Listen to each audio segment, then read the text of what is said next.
दोस्तों, आज की हमारी कहानी है एक अनोखे भिखारी की कहानी। हर दिन एक भिखारी दरवाजे के पास आकर भीख मांगता था और घर का मालिक हमेशा घर के बाहर आते ही उसे देखकर चिढ़ जाया करता।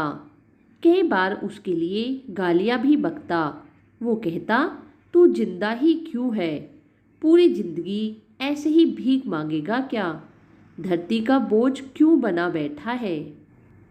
और कभी कभी उस भिखारी को गुस्से में वह धक्का भी मार दिया करता। इतना कुछ हो जाने के बावजूद भिखारी के मुंह से सिर्फ यही निकलता कि भगवान तुम्हारे पापों को माफ़ करे। एक बार सेठ को धंधे में बड़ा नुकसान होने की खबर मिली। सेठ बहुत परेशान था कि तभी उसके दरवाजे पर वही भिखारी आया। गुस्से में अपना आपा खोते हुए सेठ ने उस भिखारी को पत्थर दे मारा।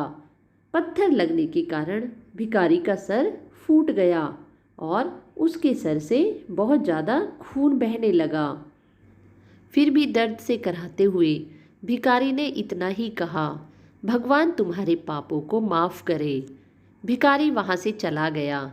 सेठ सोच में पड़ गए। भिखारी को पत्थर मारा, फिर भी उसने सिर्फ प्रार्थना की। सेठ का गुस्सा शांत हुआ।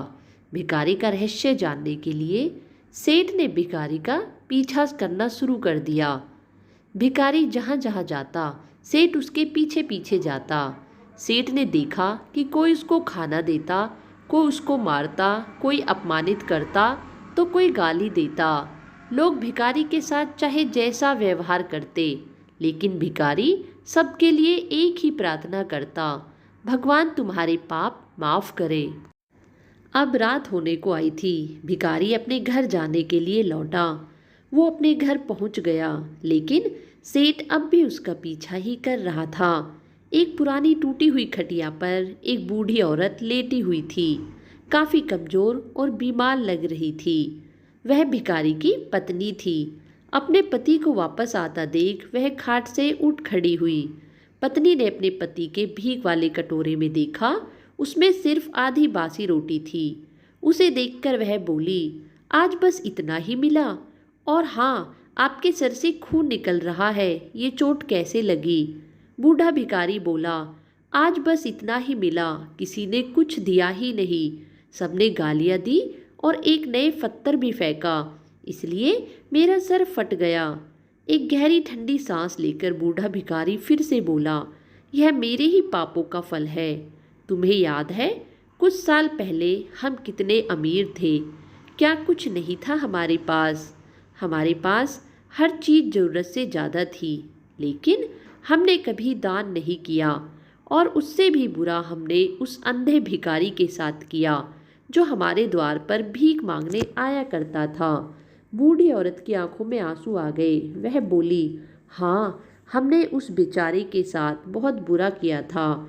उसका अपमान करते थे, उसे खाने के लिए रोटी की जगह कागज दिया करते थे, उसका मजाक उड़ाया करते और कभी कभी मारा भी करते।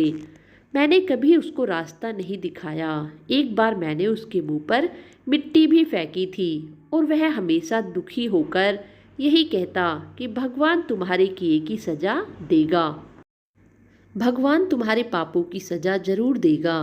उसका श्राप सच हुआ और हम इस दुख भरी जिंदगी में आ गए।